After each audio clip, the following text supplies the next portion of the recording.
police might have caught their car on camera. The other thing is that one of our suspects is an ex-Miami cop himself. Now, that could be where some of our challenges come in. Nobody deserves to be thrown away like that. Whoever did this must have made mistakes, and if we can find them, maybe we can get justice for Norman West. It has been 16 years and still no answer. Police consider her killing a cold case. Years later, the case is still unsolved. There are so many cold cases out there just waiting to be solved. The crime scene ultimately tells the story of the murder. We want to bring justice to these victims.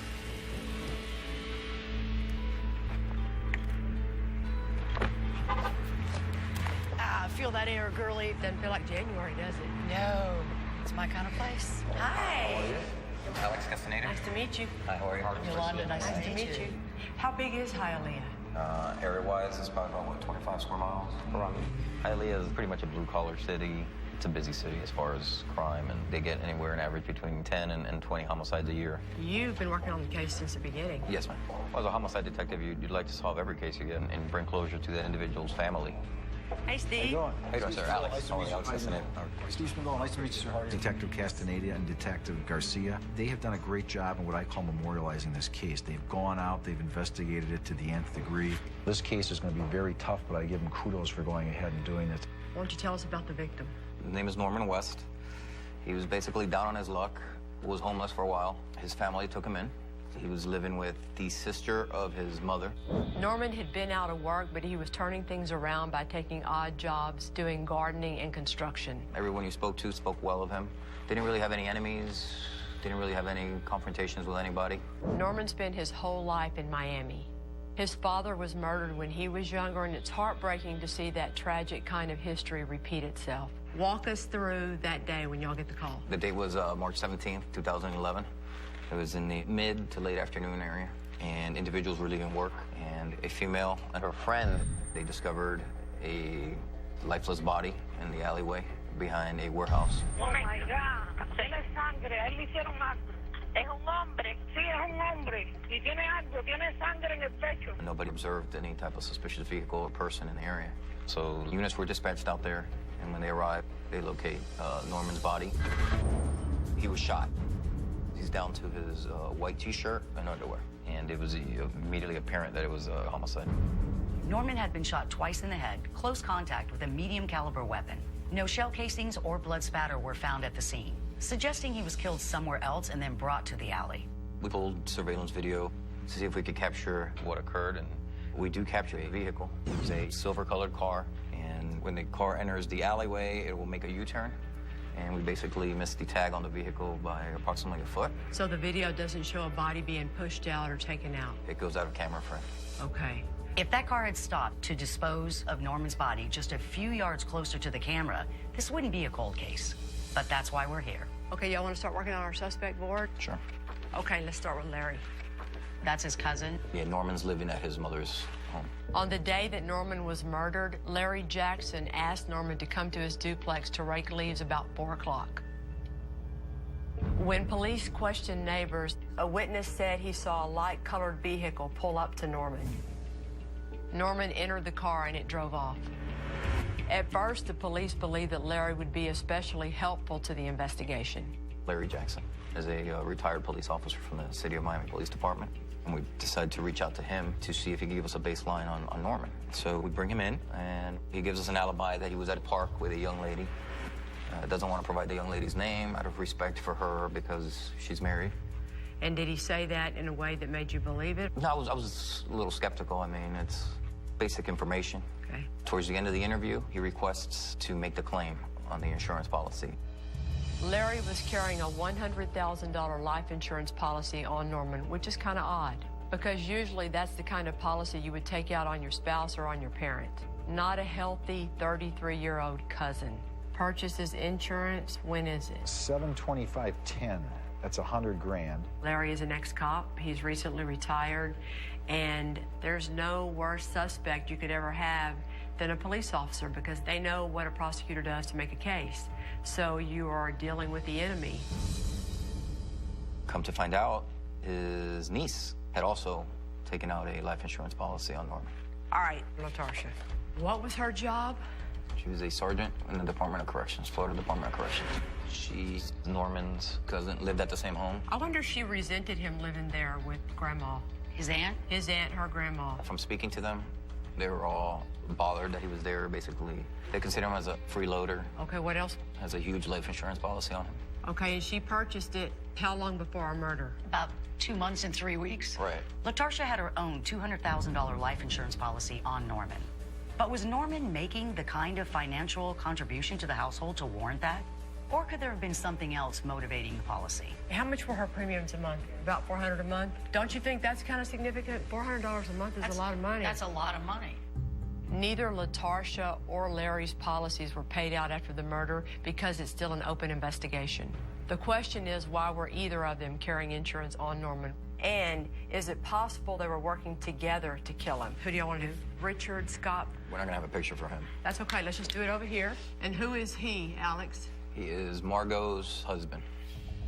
Norman was having an affair with a married woman named Margot Scott, who he was with up until that afternoon of his murder. They were married, right, when this happened? Yes, Whose money was going to buy Norman clothes and stuff, his or hers? his. Did he say in his statement that he didn't even know about the affair? Do you believe that? If he knew, he kept it under wraps, or he didn't want to publicly put it out there. Okay. Okay, but you had to have asked yourself, okay, is he a jealous husband? He was the muscle to a major drug dealer in the north side of Miami. There you go. This case has no DNA, very little physical evidence, and an ex-cop possibly right in the middle of it. Plus, this is a big city with a low-profile victim and a circumstantial case. It's no surprise that this case did go cold, but we're going to try and fix it. There's a lot of good information still here. You did a good job of documenting and preserving a lot of this type of stuff. I think we can do this.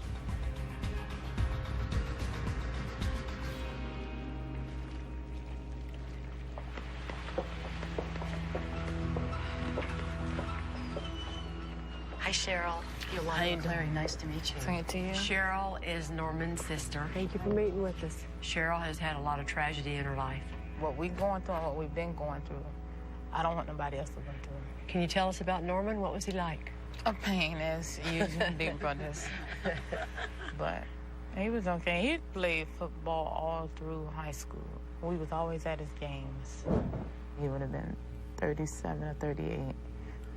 Never been married, never had a chance to get married. Always wanted kids, but unfortunately, they killed that. Him and my mom started me thinking about cosmetology. He was like, you know, you should go to school for it. And I thought about it years later. Norman told you that? Yeah, him and her. But then she got sick, so I stopped. Every time she got sick, I had to stop what I was doing, and I was seeing about her as time went on.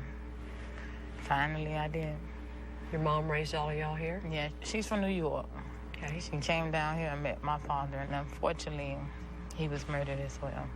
You're a strong lady. I guess I get it from her. Do you remember back to the day that your mom was first told about what happened to Norman? We were home, I think just sitting around watching movies and talking. And she kept saying she feels sad and gloomy. She said later something's not right. It didn't dawn on us at that point in time when she kept saying that they was killing him then. We got a knock on the door. It was Tasha and Larry's mother. And when you say Tasha, you mean LaTarsha? Mm-hmm. Okay, so they came together to your mother's house. Mm-hmm. To tell us that he has been murdered. He has been found shot up in Hialeah. My mom kept crying and crying and said only if I would have answered that last call. But she was too sick and weak. That last time he called, and after that, no more calls from him. Well, Cheryl, we're going to talk to all the people on Alex's list and hope that something new comes up and try and make the case as strong as possible. And we don't want to break your heart. We're going to try very hard, as you know that. Yeah. Cheryl still wants to believe that this case can be solved, but she's lost a lot of hope. And it's hard to imagine how someone could take all the pain and suffering she has and not feel like she does. Stay safe. I will. And it makes it that much more potentially heartbreaking to open up a case again and get their hopes up, even though you try not to. And it kind of scares you because that's what you're doing. Even though you tell them not to get their hopes up, they always do.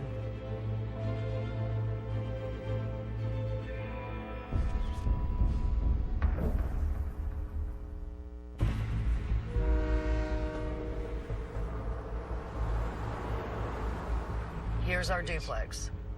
Our victim, Norman West, was last seen alive by a witness who spotted him raking leaves outside of his cousin Larry's duplex. So the leaf raking would have been taking place where? Right all in here. Norman is here around 4:30, and the car comes in, and Norman gets in. The witness saw Norman being driven away. The problem is we don't know what happened between that moment and when Norman's body was discovered in the alley about an hour later. Unfortunately, we don't really know where our crime occurred. Mr. West's body was dumped, which is a horrible thing that they would kill him and then just, throw him out like trash in the back alleyway. The alley where he was discovered was located behind a factory building in an industrial part of town located about 6 miles from the duplex. Hey, lead the way. Maybe this location could tell us something about how Norman was murdered. Norman, the victim, was located in this general area right here. The lack of physical evidence suggests that Norman wasn't shot in the alley, but we can theorize how he was killed based on the trajectory of the gunshot wounds to Norman's skull. Our victim had 2 gunshot wounds. You've got one into his cheek. And then when he takes that shot, it's kind of like this. Well, now with his head being turned a little bit like that, it's a perfect shot for this back one right here. Very, very close range. It sounds like somebody maybe would be sitting in a car next to him. The driver of the vehicle could have easily reached over and shot Norman in the passenger seat. Some of the things to talk about is the fact that he's missing his pants and his shoes. And he's taking the pants off because he can worry about blood spatter. And I think you really can't remove his pants without removing the shoes, so they're not going to put the shoes back on once you take off the pants. It's possible Norman's killer was afraid traces of their DNA could have been found on his clothes. In any case, after Norman's killer shot him, they needed to figure out how to dispose of his body. We believe that the vehicle entered this way. Okay. It's traveling up the alley. Police believe the killer's vehicle entered the alley from the street, turned around and headed back out, stopping briefly to drop off Norman's body along the way. It's a theory supported by a pair of surveillance cameras, fixed at the point where the vehicle turned around. Tries to turn around, doesn't have the turn radius, can't make the full turn, then he backs up, goes out of the frame, and then starts to head back south through the alley. Where's the camera? Right there. Okay, so it misses part of it. Right. The vehicle had no front license plate.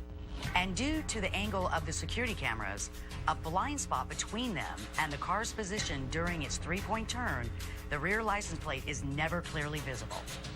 Police believe the dumping of Norman's body then happened around the corner and out of view entirely.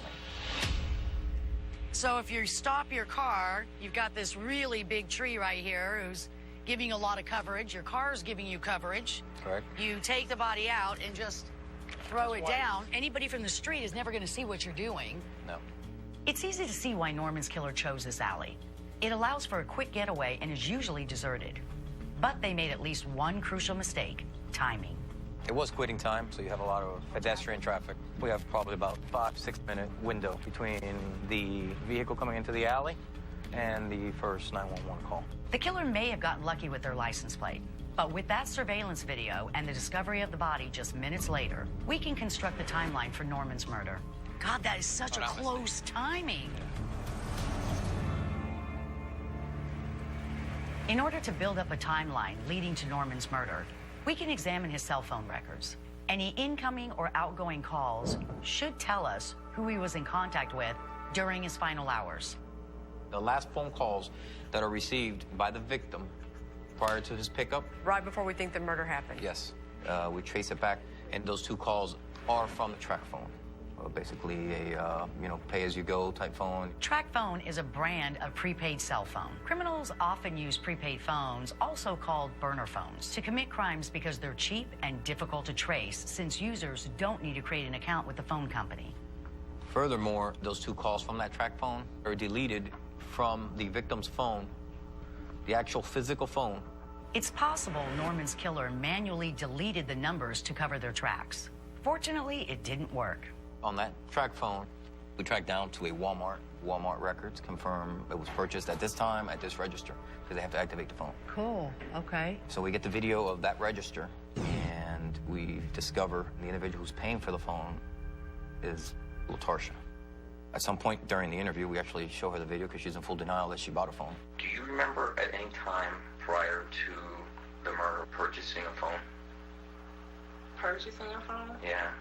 No. Purchasing it? No. When she sees herself, how does she act? Complete, utter shock. You can see her almost start sweating. And then she confirms the fact that, yes, she purchased a phone, and she comes up with the story of the phone gets lost. Something happened with the phone.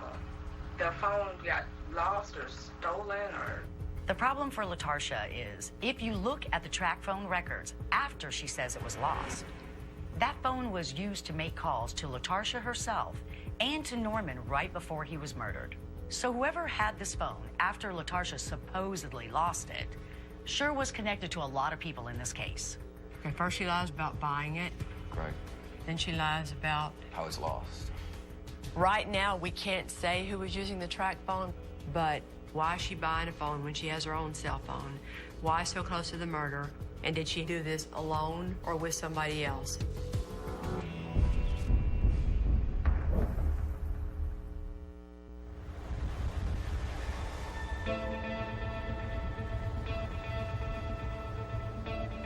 When you have a murder, you start with the inner world of the victim. Norman was not married and had no children, but he was having an affair with Margot Scott. So then you ask yourself, does Margot have a boyfriend or a husband who could be jealous and he's the killer? And that's how you get to Richard Scott. Hi, Margot. Thank you for taking the time out. So we need to talk to Margot Scott and ask her all those hard questions to see whether or not he's involved in this murder case. We're revisiting Norman West. I know it's going to open up some old wounds. I never called him Norman. Junior. We refer to him as Junior. He was not disliked by anybody. Everybody liked that young man. He was a little slow, but he was a sweet person. How long were you in a relationship with him? Probably like 6 months. Your husband find out? No. He had no idea. It wasn't like he knew something and he was like running around here, I'm gonna kill this man, or I'm gonna do something to him, or I'm gonna threaten him. I ain't never suspected it. You're on the phone with him all the time. My husband never suspected anything as far as Junior was concerned. You gotta understand, my husband had been flat on his back for about 3-4 months at the time. He had a brain aneurysm. He doesn't remember anything. I can tell him something right now and he still doesn't remember. He has what's called short-term memory loss. If Richard didn't know about the affair and was recovering from an aneurysm, it seems unlikely that he was mentally and physically able to kill Norman and dispose of his body. All right, we're going to go back to March 17th. Norman would do things for the family, like right. His cousin Larry would have him go to a duplex and do, like, you know, side work, like rake the leaves. Which is the duplex that he was at that day. Which is where he was headed that day. I dropped him off, and that was the last time I saw him. And you were having a conversation with him, right? He was on the phone, yakking like we normally yak. He was walking. He said, I'm headed to the duplex.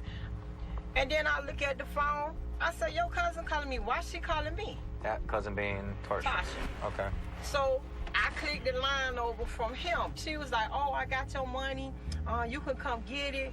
I went back to the line, and all I heard was, I'm like, what the heck? And then I'm steady calling, no response. Saturday morning, I called Tasha. I was like, where is Junior? And she was like, yeah, he dead. Just like that. She didn't show no kind of like she was upset, no kind of remorse. It was like, it wasn't no big deal. I was like, wow. Margot's phone calls to Norman's cell on the day of the murder could be very useful. Whenever a cell phone sends or receives a call, it pings a cell phone tower nearby, even if no one answers.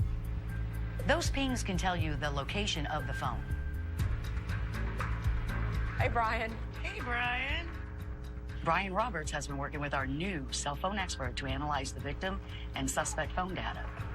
These maps and charts lay out exactly where the phones were for the people that we're most interested in this case. The first thing we need to do is establish where Norman's cell phone was that day. All right. We know that at 4:35 p.m., our victim Norman West's phone is by the duplex.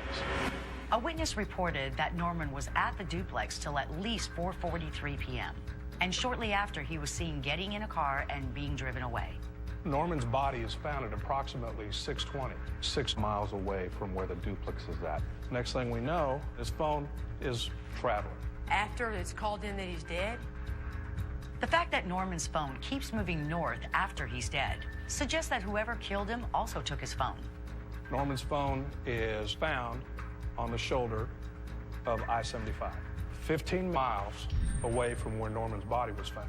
Norman's phone was discovered broken in half and discarded on the side of a highway. The question is, who brought it there? If you take a look here at the bottom, we have Larry Jackson's phone between these hours of 4:30 and 5:01. He's over here by the duplex. This tells us that they are in the same area during this period of time. You're putting them together right before we think the murder happened. The phones are together. Yes. Correct. But what we see during the time frame that we think that Norman was murdered, Larry's phone drops off. He's either not receiving calls, making calls, or he's just turned it off. Okay, so we don't know where he is. This location right here is where Larry's phone comes back on again. He makes one phone call to LaTarsha at 6:35, 15 minutes after Norman's body is found in the alley. And of all the people in the whole wide world to be calling, he's calling her. Now, here's what's significant. Larry's phone comes back on in the same area that Norman's phone is dumped. Sweet. This is great because it puts Larry's phone in the same area as Norman's thrown away phone at the same time Larry is trying to claim he has an alibi. And this is when Larry's still saying he's at the park, right? Right. And the park that he's telling you he's at, you know it, and it's not in this area. No, it is not. Wouldn't use this cell tower. No. The park where Larry was claiming to be that afternoon from around 4 to 7 is about 15 miles from the area where Larry's phone was actually making calls. And those calls were made in the same area where Norman's phone was found. This is the one that makes the "I was at the park 2 to 3 hours" a lie. And that's the one you care about the most because this is when the murder happened.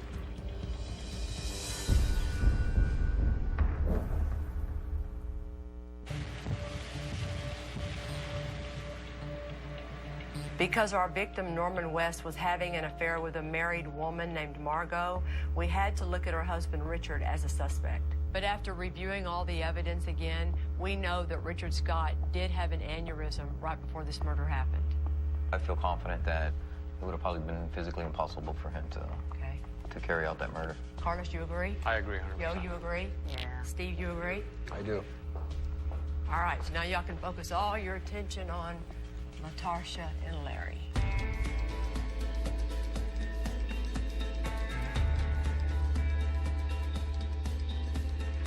Hi, how are you, ma'am? I don't know if you remember me from about 4 years ago. Yes, sir.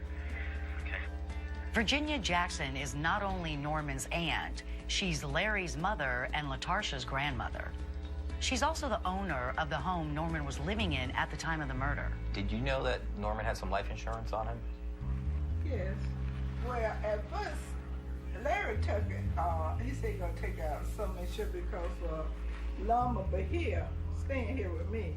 He says anything happened to Mama, I was going to have to be responsible for putting him away. It's not uncommon to purchase life insurance to cover funeral costs, but the average funeral costs less than $10,000. Larry and LaTarsha together had over $300,000 of coverage on Norman. So where was the rest of that money going to go?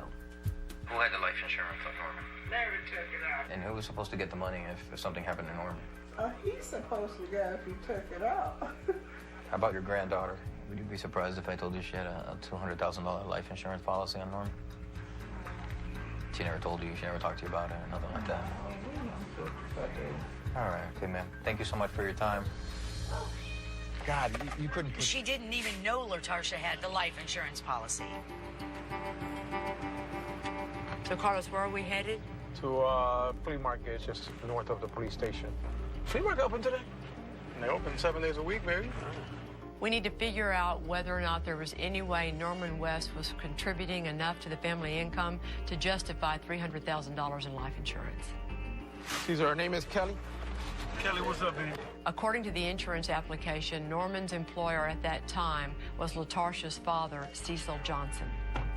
How was your relationship with Norman? You know, he trying to find his way, you know, good kid. He'll do what you ask him to do. Little peaceful guy. He ain't gonna hurt nobody. He was employed with you? Yeah, he did a little couple things for me. Yes, sir. Side jobs. Yes, sir. Yeah. Whenever you needed moving something. this, moving that. Yeah. It's not like you had a company and he worked for you with that company, right? No. Then. This is a life insurance application that was filed. They had Mr. Norman West in occupation construction, and the employer, Cecil Johnson. I don't know why they would do that, but. And his monthly salary was $4,800. So when this was filled out, if he made $4,800 a month, that's over $50,000 right. a year. The man ain't got a bank account. He should at least have a bank account if he catching that mother. Right. Is it safe to say that he was not under your? Let me ask you a question. Who the that come from? There was a couple people that filed life insurance claims on him. That's bullshit. One of them was your daughter. Okay, that's still bullshit. And the other one was, I understand. And the other one was Larry Johnson. Now that's because man stupid, but I don't know about that. This one using you was for $200,000. Yeah. This one was for $200,000. And this one is your daughter's, putting on him, you know. And she didn't give me no money? No, she didn't get no money. Oh, okay. God. Cecil never knew about a life insurance policy on Norman. Why would anybody have one? Norman never made $4,800 a month in his life. He was young and healthy and was not a significant financial contributor to that family. You can see where someone would have had the idea that he was worth more dead than alive. Do you feel like Larry could tell LaTarsha to do all this kind of stuff? Would she do that for Larry? Like that? Man, look here. I'm going to tell you two things. I don't know, and yes. Okay.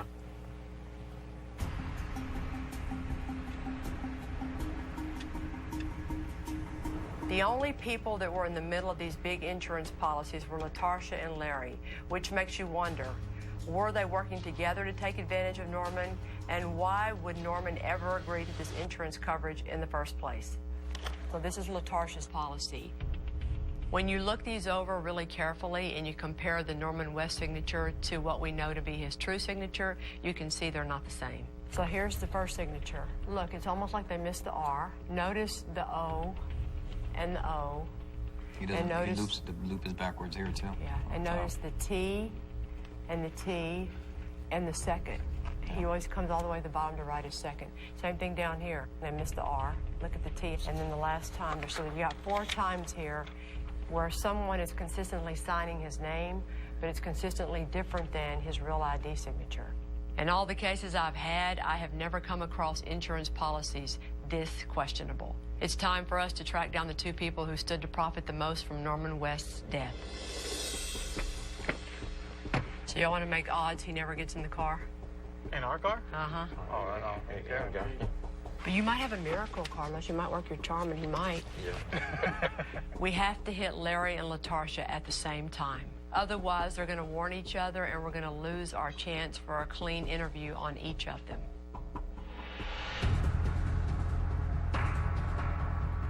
We're going to hit LaTarsha. She may make a few statements. Who knows? We got her in once. 269. Larry Jackson. Thank you. Please. Larry's an ex-cop, so you know he's no stranger when it comes to guns, and that means that our guys have to be really careful when they walk up on him.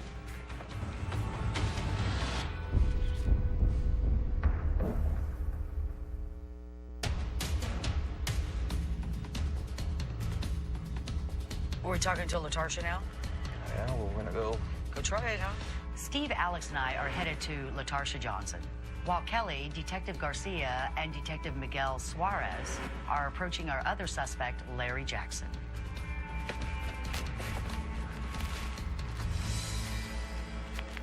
Somebody's inside someone.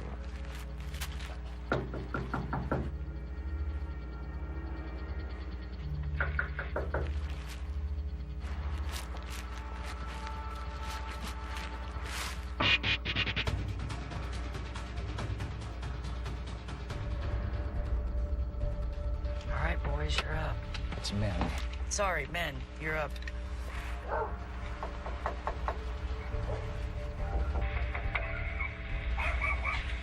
Hi, good morning. We're retouching Norman's murder again. And I was just wondering if you had some time so we could talk to you in the car, maybe ask you some more questions, see if you've heard anything new. She says she's coming, but she's on the phone. You know what she's doing. She's calling him before she even gets in this car.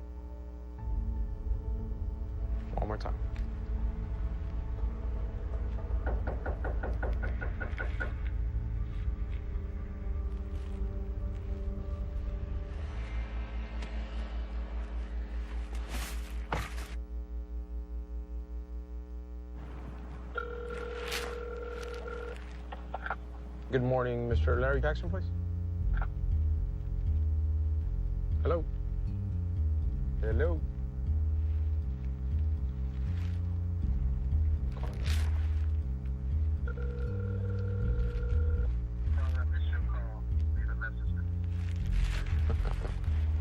He already knows. I think you found him. He knows we're looking for him now. We are clearly never going to get Larry to talk. Let's hope that Steve and Yolanda and Alex are having a whole lot better luck with LaTarsha. Let's just go over here. Just sit up front. We'll talk in here. Hi, LaTarsha. How are you? What was the reason why you took the life insurance out on Norman? My grandmother told me to. Your grandmother told you to take? And what was the purpose of that for? In case of something happened to him and under the circumstances where he was... I mean, was he providing money to the house? No. No. Did he ever work for your dad? Yes. When you did your insurance policy, do you remember listing that Norman was making $4,800 a month? No, I didn't fill out the paperwork. I wasn't even there. How does the claim go into the insurance company? Do you say, if Norman got killed, I want my money? How does that work? You never make a claim? Would you be surprised if I tell you that I have a sworn statement from you on that insurance policy? After you made a claim? No.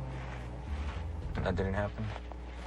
May 11th, you go in and give a statement to the insurance company about Norman's death. You tried to collect on the insurance policy. You tried to get it. You just didn't get it. Tarsha, what if I were to tell you that a lot of your story has a lot of holes in it? And there's a lot of evidence that disproves a lot of what you're saying right now. What would you say to that? Okay, I don't know why. Do you remember when we spoke about 4 years ago? First you told me that you don't remember buying the phone. And then I remember we showed you the video when you were purchasing the phone. Mm-hmm. And then you told us that you gave the phone to your boyfriend, right? Mm-hmm. And then you also told us that the phone was lost on a train. Did you ever use that phone? No. Did you ever get any calls on that phone? No. Is that your number? Is that your number? This lost phone calls you 10 times, calls your grandmother twice, and calls Norman right before he's murdered twice. Must have been found by somebody who knows you and your grandmother and Norman.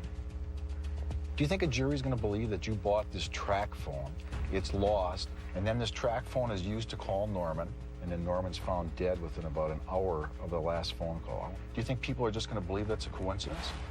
Is 10 calls to me from that phone? Yes.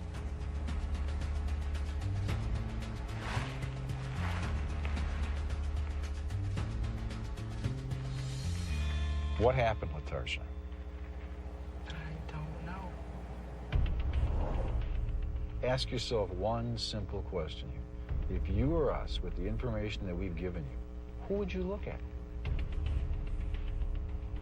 Who?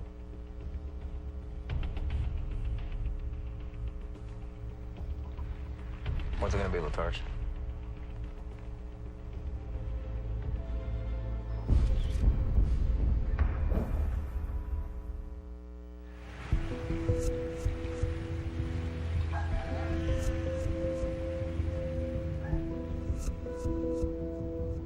You gonna say the truth, or we're just gonna sit here?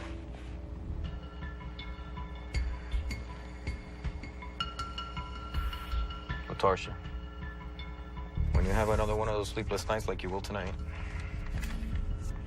think of your mom, think of your daughter, think of the rest of your life, and think of where you see yourself. This is my name, this is my number. Here you go. Thank you for your time. We couldn't get LaTarsha to tell us anymore. It's time to go back and evaluate the case where it stands.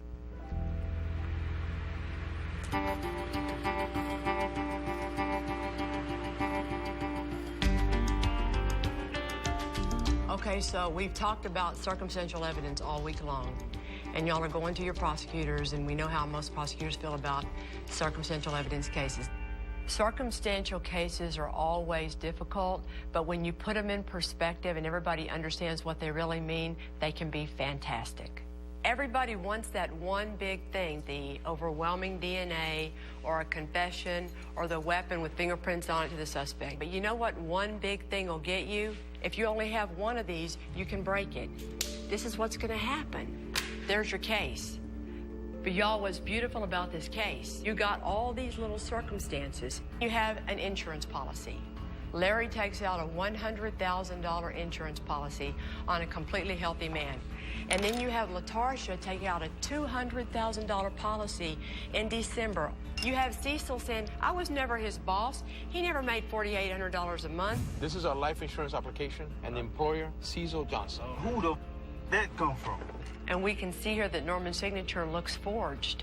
Someone is consistently signing his name, but it's consistently different than his real ID signature. And then you talk about each and every lie as a circumstance. And then you have LaTarsha saying, I didn't buy no track phone. Yes, you did, LaTarsha. The track phone was the last number to call Norman before his murder, and all those calls have been deleted from Norman's phone. We might not be able to prove who was using that phone, but the evidence sure shows that LaTarsha's trying to distance herself from it. Larry says, we went to the park. No, he didn't. The park that he's telling you he's at, you know it, and it's not in this area. No. And then you add in there the cell phone record. Every single call made that day between the two of them with the times that it happened showed that Norman's phone and Larry's phone were near each other when he was last seen alive and right after he was murdered. Larry's phone comes back on in the same area that Norman's phone is done. Sweet. Look at all these little pieces. When you add them all up, no matter what you try to do to them, you can't break them. And that's why you gotta love your case. Someone Norman trusted called him that day. They picked him up in a car, shot him, and then dumped him in an alley like he was a piece of trash. It all makes you wonder if this is just a story of greed gone horribly wrong. So y'all ready to go to the state's attorney's office with everything? I think we have enough circumstantial evidence that they'll definitely go for this one. That's good. Y'all ready to go sell it? Let's hope they feel the same way we do.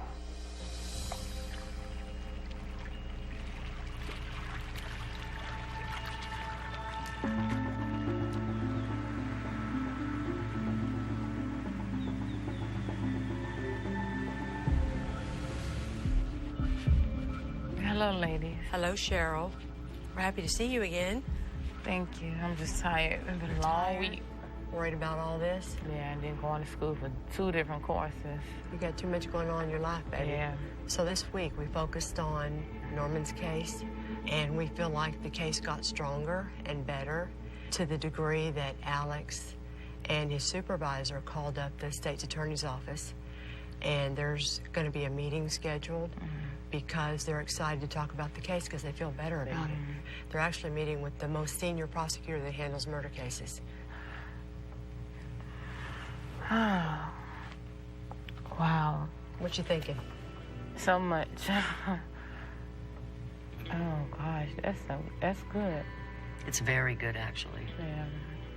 So you're okay to be patient with all this just a little bit longer, right? Okay. You suffered a lot in your life, and there comes a day and a time where you got to worry about yourself. Don't you think Norman and your mom would be saying, Cheryl, you got to be happy, girl. Yeah.